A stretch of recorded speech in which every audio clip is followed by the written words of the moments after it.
This is the Bax and Grant Sports Show presented by Sports Radio America. I'm Bax. And this is Grant. Grant, the madness continues, but the Wisconsin Badgers are on their way to the Final Four, and it is an exciting time for all teams. We are super excited. We are, as Badger fans, you can't be more proud than with the performance that you saw against a very, very talented team that the Badgers took on Saturday. It was just a lot of fun. It was an electric atmosphere. People were freaking out. It was down to the wire. And Sam Decker, the golden boy, and Frank Kaminsky, of course, powering the Badgers through, and now will take on Kentucky in the Final Four. Absolutely fantastic. They shot 55% from three-point range. Something of that ridiculous nature. Over 50% from beyond the three-point arc. Their field goal percentage was, I think, 50% or around there. It was 50 or above. And that was one of the best shooting performances that I've seen out of Wisconsin. That was one of the best three-point shooting performances I've seen all year. It's absolutely fantastic. That's what you need to do against Kentucky, because Kentucky is hardcore defense. But if you can shoot around them instead of trying to go up the middle, because they just have a lot of big guys, they're a big team. That's all you need to do to win. But it's fantastic performance. That's what they needed to do against Arizona. Arizona showed up more so than what they did against Xavier. So I think it was a really good job from Wisconsin by handling that. Yeah, certainly agree. And remember, as we go throughout our show today, you can follow us on Twitter at BG Sports Show, and make sure to like us on Facebook as well, at the Bax and Grant Sports Show. And as we go through our March Madness brackets, we are very, very close to the end. I believe, as last I checked this morning, I am leading the Bax and Grant Sports Show tournament bracket challenge right now, so we still need to figure out a punishment for if whether or not Grant or I lose. Whoever has the least amount of points out of the two of us. We don't care about everybody else. We won't be that cruel to our guests and anybody else that's playing with us, but I think I got a bit of a lead on you, Grant, so you can send us any suggestions. Have Kentucky winning, so I don't know. Well, and Wisconsin in my other one. I've got Kentucky and Wisconsin, because the right side of the bracket, as we'll talk about shortly, is just completely, no one I think would have gotten this lucky with trying to pick up all the games in the right. So drop us a line at bgsportsshow@gmail.com. Connor Christensen will hopefully be joining us a little bit later today. It's a Monday, so you never know if he decides to roll out of bed or not and show up, but we hope that he does. He'll have his fight corner for us. WrestleMania was yesterday. I didn't get a chance to watch it, but I know that Ronda Rousey showed up and did what she does best. Destroyed people. Basically, it was Ronda Rousey and The Rock, and they just kind of did everything and just beat everybody up. But going back to college basketball before we get too completely out of hand today, we do have a lot of fun stuff to talk about. Looking back at the Elite Eight, I want to take a quick second and look back at the bracket that WhatIfSports.com had predicted for us for the Elite Eight. And according to the WhatIfSports.com, they had predicted that it would be Kentucky against Wichita State in the Elite Eight, which unfortunately did not happen. It was Kentucky-Notre Dame, as we saw. Notre Dame, so close! Yeah. So close! They had UNC and Arizona, which we know did not happen. It was Wisconsin-Arizona, which Wisconsin won. Then they had Louisville-Michigan State, which was correct. And we saw Michigan State just kind of go off in the second half. It took them to go to overtime again. Michigan State, I feel like they get to overtime and you flip a coin saying, well, let's see what happens. And then they had Utah-Gonzaga, which was not true. You had Duke against Gonzaga, and Duke doing what Duke does best and prevailed to get onto the Final Four. So, Grant, with these four teams progressing to the Final Four, which of their Elite Eight games were you most intrigued by, aside from the Badgers game? Aside from the Badgers game, you just really have to be excited by the Kentucky-Notre Dame game, because Notre Dame just played a great game. You can't even say that they really let Kentucky back into it, because you didn't get that feel. It was pretty close the entire game. They only had a 6-point lead. It was, yeah. They gave that up, but you never really got the feel that Notre Dame threw the game away. Nobody's really been saying that. The head coach was, after the game, said they emptied the tank, and they gave it all they had, and it really looked like it. And it's just, Kentucky does what Kentucky does best, and they just close out games extremely strong. They do. So, and we saw that a few times, and one of the things I noticed, though, that people continue to talk about, everyone's looking for a criticism of Kentucky. Where's the weakness? Where's the weakness in the armor? How can we beat Kentucky? And Notre Dame, so far, has been the unanimous decision of the team that had the best shot to do it. No offense to Wisconsin, no offense to whoever Kentucky will more than likely face in the championship. The attacking guard play of Notre Dame did just a fantastic job and kind of threw Kentucky off. Kentucky's huge. They have huge bodies. Their outside shooting is not very good, and their guards are not very good at distributing the ball as well. And we saw that as Notre Dame took advantage of that multiple times. Right. So the big key to beating Kentucky is to be able to move around quickly, shoot the ball efficiently. Also, on the other side of the floor, defensively, all you really need to do is guard the post fairly well. And for Wisconsin's case, you have Frank Kaminsky down there, but you're going to need somebody else to step up because he can't guard the post all by himself with how big Kentucky is. You need somebody else to step up and guard. Gosser is a fantastic defensive player. I don't know if he's big enough, but if he has the tenacity to guard, he might be able to pull up one of the best defensive games of his career. So those are key matchups going into the game. But that's, if you're going to talk about the big weakness in Kentucky, it's only post really offense, and if you can shoot around them, you can score some offense. So that's why Decker and Kaminsky need to have the same game that they had against Arizona to win this game against Kentucky. Can you make the argument against Kentucky that they're just really young? Is that relevant? Is that because you can use that for other teams? You can use that in a lot of different sports as well, saying, well, they're just really young. They're not that experienced. They don't have the tenacity, the knowledge, the experience. But can you do that with a team as talented as Kentucky this year? I don't really think it matters all that much. I think you might be saying that their shooting's not all that great because maybe they don't have the best talented shooting guards or point guards. But what they do have is they have enough power down in the post where they've gone undefeated this season. That shows that they don't need to shoot well. All you need to do is get it down to the post and just muscle your way up there because they definitely have the talent to do that. So I don't think it's that they're too young. I think they have enough experience. I don't think you can have just a bunch of freshmen come in and pull up this kind of season. So yeah, you can maybe say that, but I don't think it plays as big of a role as just they know what works for them, and they're going to stick to it. Yeah, and that's definitely been seen throughout this tournament as Kentucky continues to roll through each individual team. Now, we've talked about this team a lot. Michigan State, the true March team, as it were. We saw them take down the other March team, Louisville, in a fantastic game. Michigan State, Tom Izzo, Travis Trice. I was watching that game yesterday, and I looked at Trice and the way that he moved the ball, the way that he shot the ball, and the first name that came to my head, Grant, Steph Curry. First person that came to my head, the way he moved, the way he shot the ball, his confidence, his laser eyes stare down after he would drain the three, not a like pumping his chest like look at me, but just like that stare at the defense, just like, yeah, come on, come at me. And there was a shot right before halftime where Trice is in the corner. I don't know if you saw it or not. He has two guys significantly taller than him basically on top of him in the corner with their hands up. He does a fadeaway three and drains it. And the halftime reporter talks to the Louisville head coach, whose name is escaping me right now.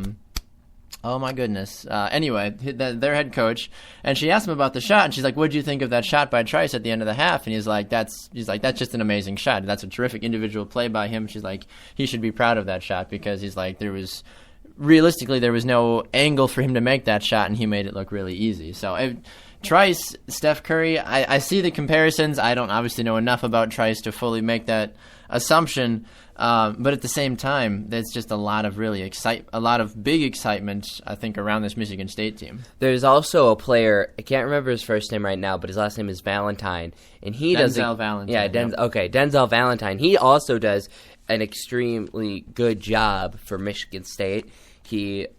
He's one of their big dynamic players, and also Trice is up and coming. And those two are pretty much the headers for Michigan State because Valentine also can shoot the ball extremely well.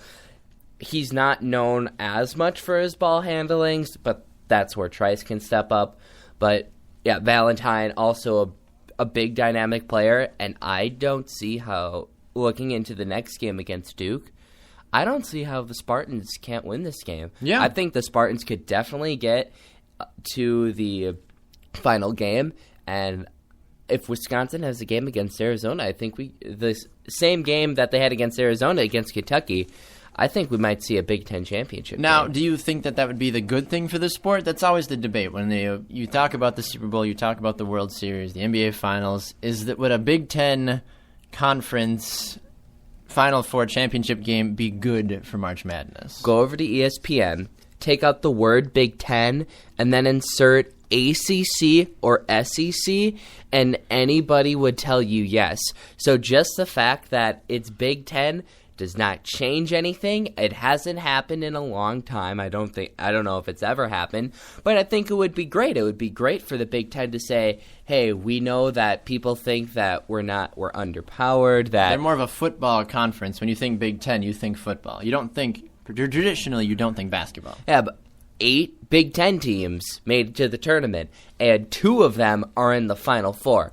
I think that makes a huge statement for the Big Ten that they are it's a tough conference, it's a tough division that might give teams like Michigan State, Ohio State, and Wisconsin, or Purdue, or how many other Big Ten teams you want to throw in there. The 13 Big Ten teams? Right. I don't know. Might bump them up a little bit Yeah. in top 25 rankings now, because it's like, hey, these 2 teams went pretty deep, and Michigan State was ranked 8?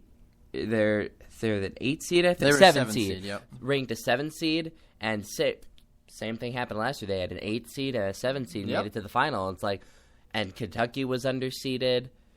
They should have been a little higher, so maybe it's like, oh, Michigan State. It's like, we're maybe not giving the Big Ten a little bit as much credit as we should. Which I think the Big Ten deserves a lot of credit, because you've got such fantastic coaches in that organization as a whole, and teams I feel like are getting undervalued because they don't have the all-star players. But you look Right. at coaches like Barry Alvarez for football, Urban Meyer now for Ohio State, you look at Bo Ryan for basketball, Tom Izzo, the list goes on and on for successful and renowned. I mean, you've got Jim Harbaugh at Michigan now. Like, the Big Ten, if you look at the coaching staff for the Big Ten, you don't necessarily need those marquee players. You've got those marquee coaches You have that are going to fantastic bring in coaches. players.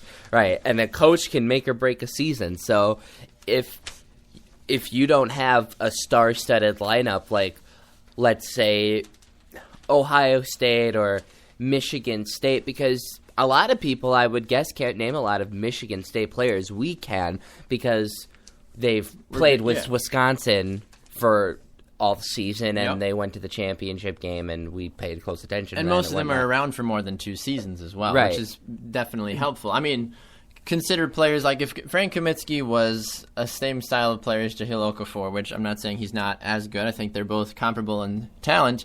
I think if Frank Kaminsky had gone to almost any other school, he might have been gone by now. He wouldn't have Right. stayed till his senior year to stay before leaving for the Right. NBA. Right, and there's my point that I was making with Michigan State was that you can't say that they have like a big, huge star player, but here they're in the Final Four. So I'm not saying that like players like Tristan Valentine aren't good. I'm just saying that they're coached extremely well, and that can make a big difference over having a star player like Okafor. Yeah, no, I completely agree. Now, switching gears for just a second, staying in the college basketball realm right now, and it's unfortunate, but the NCAA Division I women's basketball tournament is going on right now. And Grant, I've got a number for you. The number is 105.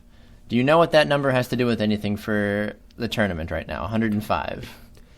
The amount of points UConn scored on a team. That is correct. UConn scored.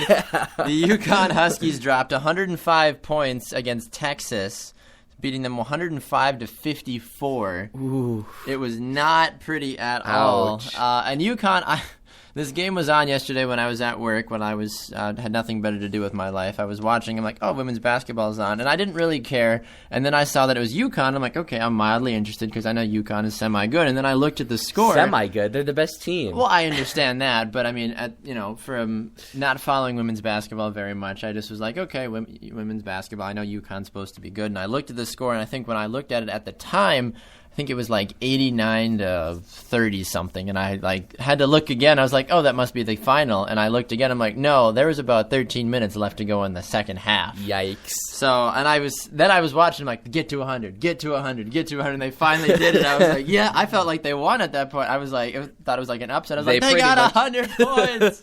I was super excited, but let's go. Yeah, exactly. So now looking ahead, just real quickly, you've got UConn taking on Dayton in the Elite Eight, and then you've got Maryland and Tennessee in the Elite Eight as well, and then you've got Notre Dame and Baylor, and then you have South Carolina, who beat Florida State, so they've already punched their ticket to the Final Four. So it's interesting to see that while the men's tournament is going on, there are similar programs from some of the respective schools that finished relatively high in the tournament for the men's, also doing well. Now, obviously, UConn didn't make it very far this year, but Maryland had a decent time in the tournament. Notre Dame is close to getting through. Notre Dame's women are a 1 seed, so the fact that they're able to beat Baylor, who is a 2 seed, that might be a good opportunity for Notre Dame to continue to live through their basketball teams in March Madness. Right, and even though Baylor did make an early exit in the tournament, they were a 3 seed. They were. So to go 3 seed in the men's and then 2 seed for the women's, that's pretty good. Yep, exactly. And it's funny, you look around, you see teams like Duke. Duke lost to Maryland in the one of the earlier rounds. You see Gonzaga, who was an 11 seed, the Sweet 16. I know how to count. I don't know. Louisville upset by Dayton. Dayton is kind of that surprise team of the tournament this year. They dropped 82 points against Louisville, beating them 82-66. Dayton now has to take on UConn, and hopefully will keep them under 100 points. But you never know exactly what's going to happen with that. But yeah, women's basketball as a whole, I feel like needs to be not as under media, attention as it is. They're putting these games at noon. They're putting them at, before lunch on a Sunday. It's like people are at church. People aren't having a chance to watch those games. And we've had this discussion before that women's sports needs to be a little bit more publicized. Well, and kind of the same thing with the NIT tournament. Yeah. Is that the NIT tournament, they have games at like 10 p.m. I completely forget that it's on. Right. It's late at night that these games are on, and then you have no idea what's going on. And like last year, Minnesota won. And I feel like, even though it's not a huge tournament, I feel like that's a big deal for people that go to Minnesota and people around the Midwest. I know I'd be interested to watch maybe a game or two of that. Yeah, no, I certainly would too, because those guys have a lot more to play for. So we're going to take a fast break. When we come back, we're going to talk about MLB news. Spring training is in full swing. No pun intended. Actually, no, there was a lot. There was a lot of pun intended in that one. Say. All right, we're going to take a fast break. This is the Bax and Grant Sports Show, presented by Sports Radio America.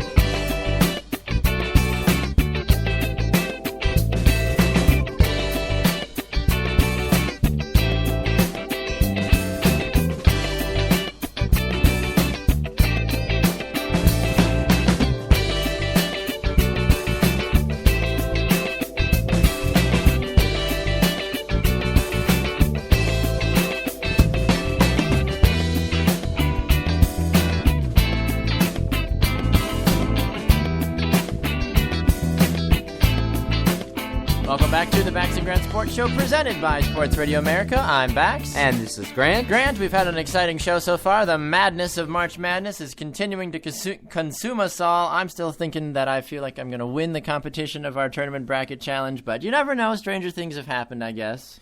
The person who loses should replace Zayn in One Direction. Ooh, that's a very good point. Or, Justin Bieber, I heard, is trying to, become more mature. Now that he's 21 years old, he is quoted by USA Today. He said, "You'll understand my life is not easy." The 20-year-old, he doesn't have an easy life, Grant. I understand. All those women, all that money, the alcohol legally now, and whatever else he does with his life. That's tough for any 21-year-old. I can't imagine. I'd hate having that much money. That would just, I wouldn't know what to do. And one of the questions they ask, I don't even know why we're talking about this, but we have it in front of us. One of the questions they ask him for USA Today says, "Has your entourage changed?" And he says, "Yeah, I left a lot of people behind who weren't on the same journey I was on. And I've got a lot of new people in my life who are pouring into me and not taking away from me." Well then. All right, so Back to football. We're sports. gonna. Oh my goodness, it's painful. Just like reading that makes me just wanna- need to go man up and hit I want somebody. Ronda Rousey and Justin Bieber cage match. I think 20-second round. Go. I don't even think he'd last 20 seconds. I feel like trained professionals will go longer than him. Well, they haven't. They've only gone 14 or 16 seconds. Well, then maybe he has a chance. And if he can just run away for 20 seconds and scream like a little girl, like, ah, don't kill me! And she'll just stare at him and he'll explode, probably. Oh, my goodness. But anyway, Grant, a lot of interesting news coming out of Major League Baseball spring training. Some of the big things going on right now. Giovanni Gallardo, who was traded from the Milwaukee Brewers down to the Texas Rangers, has not had a very good opening spring training. Now, you think that he's highly overrated, which I would have to agree with you on. When he was the Brewers' number one, a lot of people said, look, Giovanni Gallardo's at a really good team. He's probably like a 3 or 4 in the starting pitching rotation. He's not a number one. Right. And we've seen that so far with Texas during spring training, and his stats have been a bit atrocious. Why don't you tell us about him, Grant? Well, actually, first, what I actually wanted to talk about was that what really sucks for the Rangers is that Yu Darvish, who is their ace, was, I believe, 3 weeks ago or a month ago, it was a while ago, was already listed MIA or whatever you want to call it, done for the season. He's missing. He's going to be MIA pretty much because he's done for the season. He's on the IR, injured reserve. He's done. I like MIA better. Well, that means that there'd be like a missing persons. Fine. thing out for him. IR if you want to. Send the FBI to go find him. He's MIA, apparently. But he had Tommy John surgery a couple weeks ago, so he's already done for the season. And now with Giovanni Gallardo not performing well, that's going to cause some problems. It is, yeah. And with Giovanni Gallardo, looking at some of the stats, now he's had 3 starts as a Ranger so far during spring training. He's allowed a total of 13 runs, Grant, which is not good at all. And I'm not a huge baseball fan, but even the fact that you've allowed 13 runs is just not good at all. And he's only done that in 10.1 innings. 10.1, 13 runs and 10.1 innings pitched. This is definitely the worst. His worst outing so far this spring training came March 22nd. And that's spring training. This is is not even real. Yeah. This is not regular season. He could be facing bench players, maybe players from the minors that they're just trying to get some major league play, and then they're going to send it back down. So, really, 13 runs is a bit sad. It's a bit atrocious, yeah. And we were talking about it too. He took on the Seattle Mariners, one of his most recent starts, on the 22nd. And now he only went 4.2 innings, and he did throw 6 strikeouts, which is a good number. But then you look at it on the other flip side, he got completely destroyed while he was on the mound. He allowed 8 runs. 2 of those were massive home runs, and that attributed to an 8-0 Rangers loss to the Mariners. It's really been a spring season for him so far that he just needs to forget and move on from. And hopefully this will be some lessons well learned, and maybe people will realize that, well, he's actually not as good as they thought. And the Brewers are probably like, whoo, dodge that bullet. Yeah, got rid of that. Oh, my gosh. And you can argue that, yes, it's just spring training. He's just getting into the swing of things again. He's with a new team, getting used to how the system works. And, I mean, you could argue that, but it's a little different for baseball because it's not like your pitching is going to dramatically change in, the month and a half that spring baseball goes on. So he's really got to turn it up real soon. And that was something I was curious too, because you're more of a baseball follower than I am, Grant. I'm wondering, when it comes to changing teams, yes, it's a big deal. And I feel like at almost any other position, it would be hard to get into a groove. But if you're a pitcher, you're kind of on an island of your own, no pun intended, with being on the mound, because you control most of what happens. And I get it. You have to have chemistry with where your players are and understand all the formations of what's going on with that. But a lot of what happens during spring training as a pitcher comes from what you do with your arm. Right. But also, you have to take into account you have a new pitching coach. Yep. You're in a new city. You could be just uprooting your family, moving your family somewhere else. You might be far away from them. That could be a big deal. But then also, I think one of the number one things is that you have to start a whole new relationship with the catcher. Exactly, and that's huge. That's a big thing. So he could be just trying to get the communication down with his catcher. There could be... all it takes is one communication breakdown, and you're looking at a grand slam. Yeah. So, and you never know when that might come. It might be in the opening day. It might be in a crucial playoff game. And if you don't have that chemistry with the catcher like you had with a guy like Jonathan Lucroy, right. which is arguably one of the best, if not the best catcher in the league right now. Not the best. Not the best? Not the best. Not the best. That's a good transition. I can tell you the best. Who's the best catcher? Yadier Molina. Ah, and who does he play for, Grant? The St. Louis Cardinals. Oh, the St. Louis Cardinals. And that's not even being biased. A lot of people would agree with me. No, on I that. would agree with that. That's been a constant battle with Molina and Lucroy at like that 1 and 2 spot. But speaking about Molina and the St. Louis Cardinals, Grant, Fansided.com went through and did a season preview of them. Last season, they finished 90 and 72, which I feel like I have this conversation with people every year. Anytime you look at a baseball record and you realize that you lost 72 games, it'd be like, how are you? What? Like that? I mean, but it's still pretty good. Exactly. It's like, oh, but we won 90 games. Like, but you lost 72 games. Like, nah, that doesn't matter. That's kind of like if you have a above 300 batting average, that's really good, but it's like, yeah, you missed the ball 70% of the time. Yeah, and I'm just like, and people are like, oh my gosh, a league leading 0.37 whatever batting average. I'm like, that's crap. That's awful. But it's kind of like basketball, where if you shoot 45% or 40% from the field, that's like doing pretty well. Yeah. That makes me question, I'm like, maybe I could play pro sports. Maybe soccer was the wrong sport for me to get into. I needed to get it into a sport where there's more opportunities to not perform at a high level and still get paid a lot of money. That's a good idea. Anyway, so looking at the St. Louis Cardinals, Grant, what are some of the big things, according to Fansided.com, and your personal opinion as a Cardinals follower / insider? What do you got for us? Well, they just picked up Jason Hayward, so that's a fun, exciting addition. But they're also keeping a lot of their big players, like Adam Wainwright, Yadier Molina, like I said before. But Yadi only has a couple years left in him. He's getting up there. Does he really go by Yadi? Yeah. He goes by Yadi. Huh, okay. Yeah, he's a good guy. He's Yadi. really great. We got Yadi and Luke. I love it. He's a good guy. Those are the two best catchers in MLB right now, Yadi and Luke. He has a cannon of an arm, and he is a clutch hitter, too. Sounds like Jonathan Lucroy. See, he's just such a great catcher, Grant. Why do you keep talking about him? Anyway, talking about Yadier Molina, who's been around the league way more than Jonathan Lucroy. Lucroy has done a lot in a short amount of time. How many World Series has he won? Well, that's his own fault for playing for the Brewers. My point is made. Anyway. Okay. So, Adam Wainwright, Yadier Molina. You also have Matt Carpenter and Lance Lynn. And then Colton Wong from last year. I think he won an award for being good or something like that. I'm pretty sure he won Rookie of the Year, but I can't remember. I wasn't a big fan of him, but everybody else is. I really don't like him all that much. Why not? I just didn't think he produced enough offensively, but a lot of... That's a big thing that the Cardinals need to change from last season, is that their offense was lackluster. Their pitching kind of dragged them through the mud, and then they fell short in the playoffs.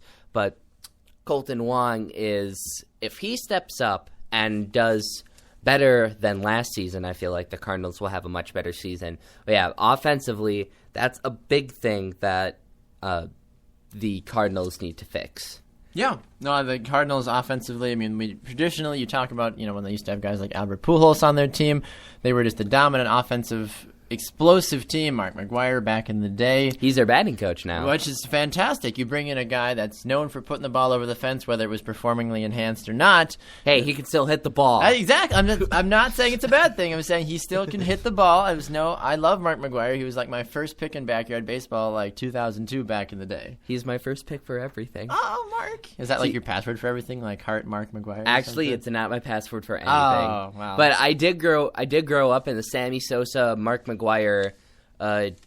battle. Yeah, that was a big season deal. That they had. Yep. I lived in St. Louis at that time. Ooh. And I went to a game during that season. Wow. So it's a big deal. No, yeah, I'm not saying that it wasn't a big deal. I mean, even for me, who was kind of an outsider of the baseball world, I still knew about it because I read Sports Illustrated for Kids back in the day. That was my jam. I loved Sports Illustrated. Before there were smartphones, kids, there was Sports Illustrated for Kids. Yep, I recommend it. It was the best thing, best got present it every month. Yeah, my grandparents, thank you so much for doing that for me. You made my life, my childhood, so much better. Anyway, so the St. Louis Cardinals, is this a team that's going to make a deep run in the playoffs this year, Grant? They're always expected to, and they always perform. They were close 2 seasons ago, losing in the World Series.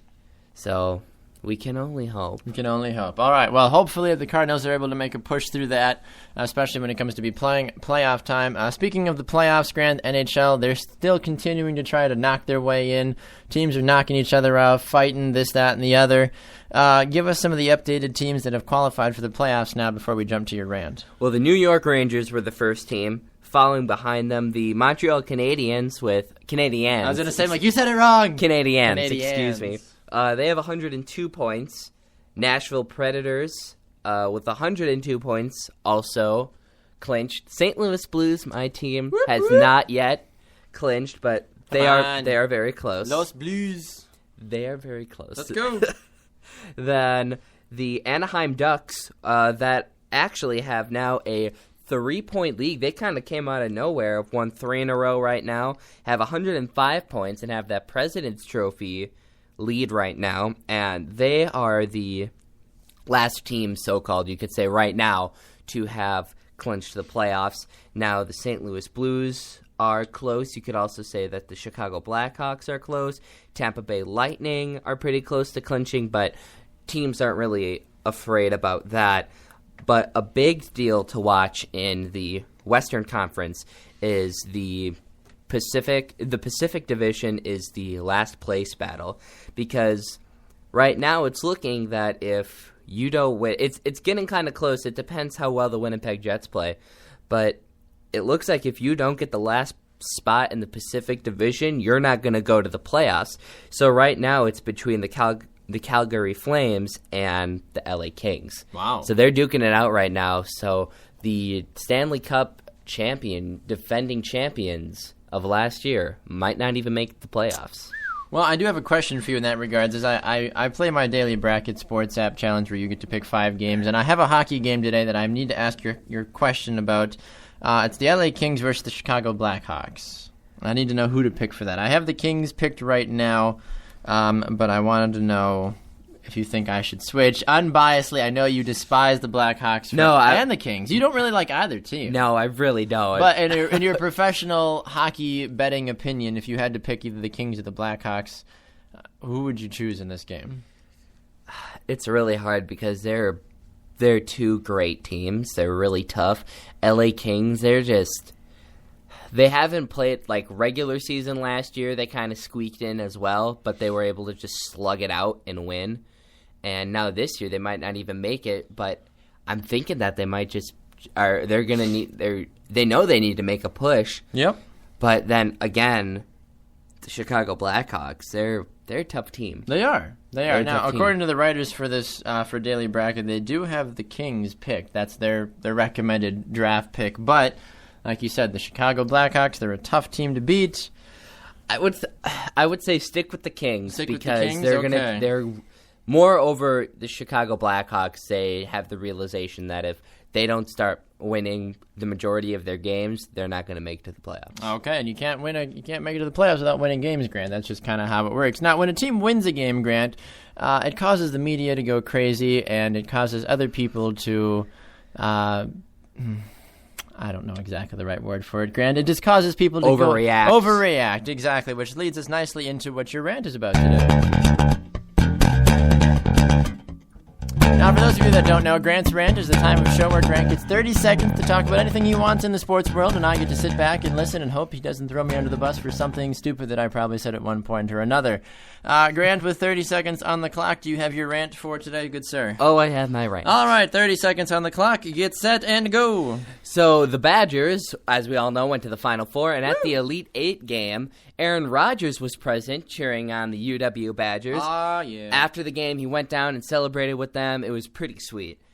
But Dennis Dodd came on. I believe he's a CBS reporter. Wanted an interview with him. Rodgers said no. He started complaining. I think I counted he wrote 19 Twitter posts. Then Aaron Rodgers came on and said, hey, look, I've been at Butte for 2 semesters, Cal for 2 semesters, and a Wisconsin resident for 10 years. I wanted to show support for my Wisconsin Badgers. Time's up.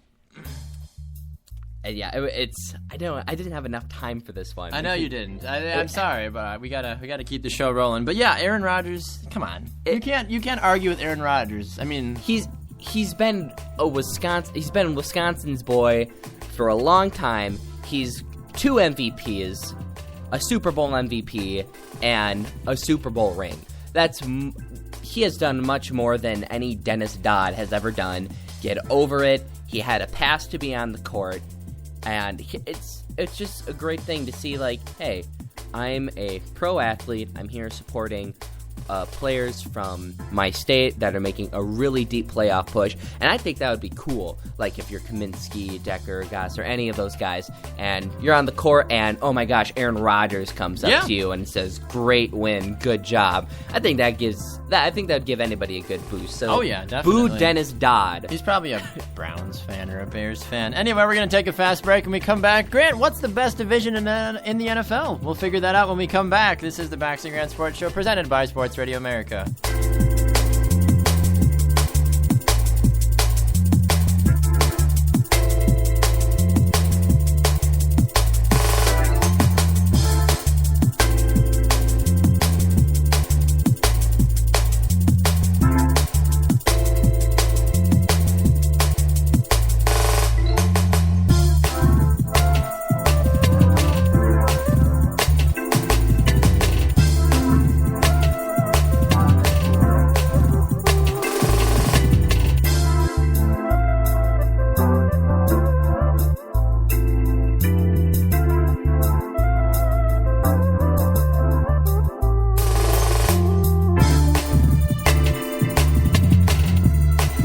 Welcome back to the Bax and Grant Sports Show, presented by Sports Radio America. This is Bax. And I'm Grant. Grant, before we went to break, I asked you who you thought the best division in the NFL is, and you kind of stared at me blindly, hoping to God that I didn't actually make you answer that question. And I won't make you answer it right this second. Because there's a lot of things. There's you just kind of thrust that upon me. I was like, you got to give me a little bit to think. Whoa, wait a second. No, NFL.com asked a poll question and is still currently asking it. You can go to NFL.com and answer it for yourself.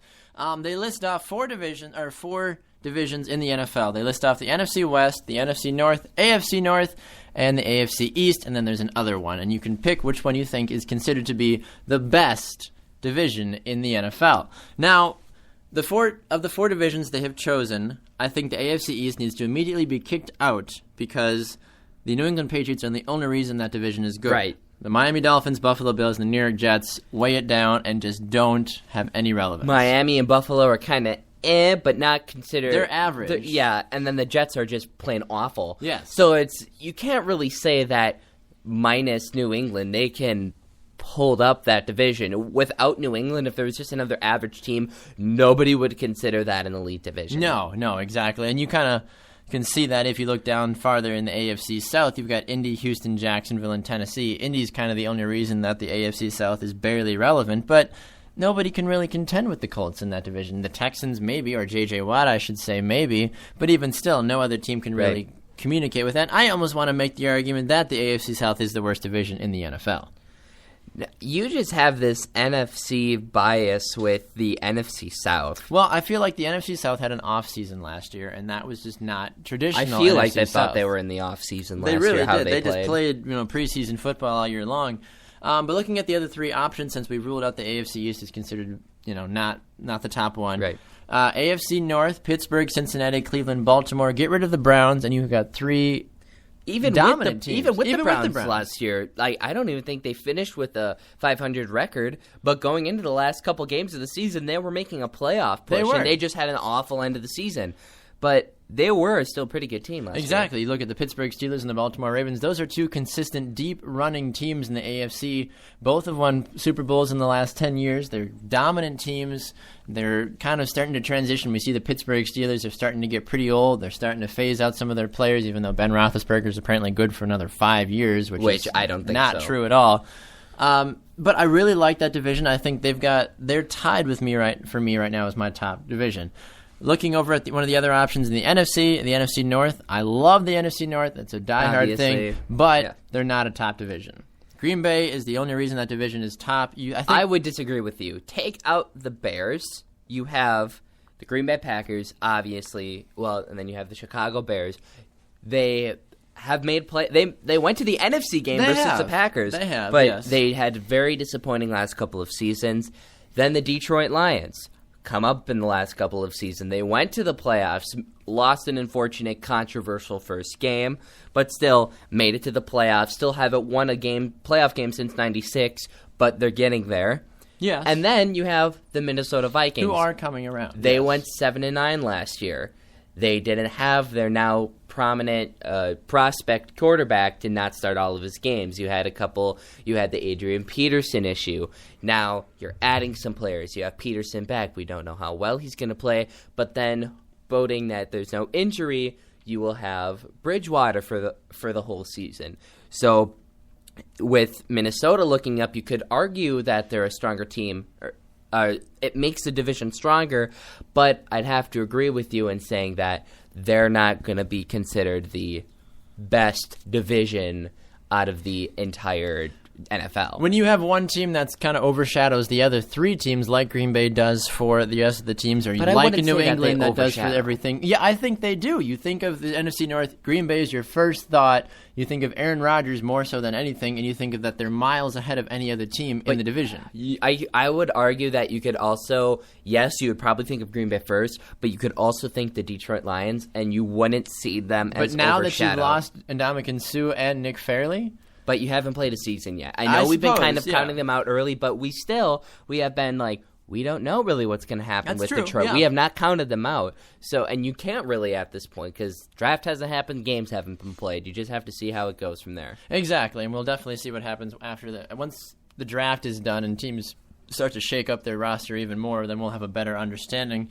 Now, a big argument that a lot of people want to make is for the NFC West, and it's hard to argue against the NFC West. You've got the Seattle Seahawks, the Arizona Cardinals, the San Francisco 49ers, and the St. Louis Rams. Even the St. Louis Rams, if you want to call them the weak link of the NFC West. They're kind of like a Minnesota team. They are. They really are, and I don't want to say the NFC West and the NFC North are very similar because I think Arizona and San Francisco are better than the Chicago, Minnesota, Detroit teams. I think they can beat those teams. Right. I would say that the NFC West could beat the NFC North teams. Seattle obviously has beaten the Green Bay Packers multiple times. I think you play a round robin if you have the 4 West and the 4 North teams play. Everybody plays each other one time. Right. I think the West comes out with a better record. Yeah, because even though I think that the Packers are a better team than Seattle, and I think going into next season we're going to be even more better than Seattle, that's not how the games have been played. 49ers could beat Chicago any day. I'd be interested to see a Minnesota-St. Louis game. Because those teams, I would say, are extremely similar. That would be a lot of fun. The big thing with St. Louis now is they have to figure out what's happening at quarterback. That's the big question mark for St. Louis. But then Arizona, if pre-injury Carson Palmer at Arizona, you could beat, I would think, all except the Green Bay Packers with an Arizona team. Yeah. Yep, I kind of agree with that.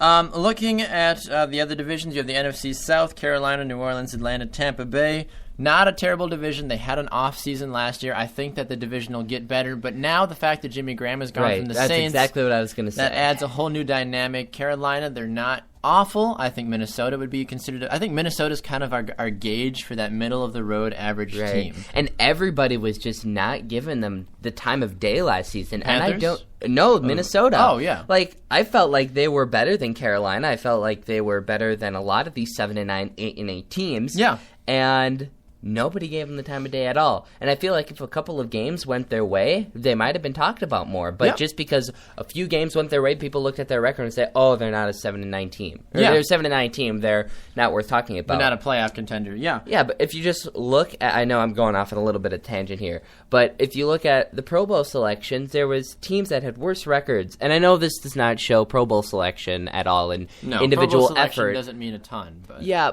But still, if you look at it, there was teams with worse records than Minnesota, and Minnesota had more wins, and they didn't have any players nominated, and there were other players from lower teams went. So it was just a little disappointing. It was unfortunate in all honesty. And then you look at the NFC East, Dallas, Washington, Philly, the Giants. It's hard to really understand how good that division really is. Dallas and Philly are kind of duking it out. Washington and the Giants are pretty much just washed up. They're dragging that division down. They really are. They're definitely dragging it down. And then the AFC West, Denver, Kansas City, San Diego, Oakland.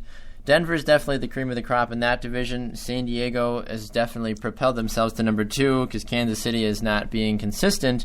But with Kansas City bringing in a few new wide receivers. Hopefully that can help bring up some of their offensive production. San Diego, Phillip Rivers, there's talk about he might be traded because he kind of wants out and he's already come out and said that he does not want to come back next year when his contract expires. He says, trade me.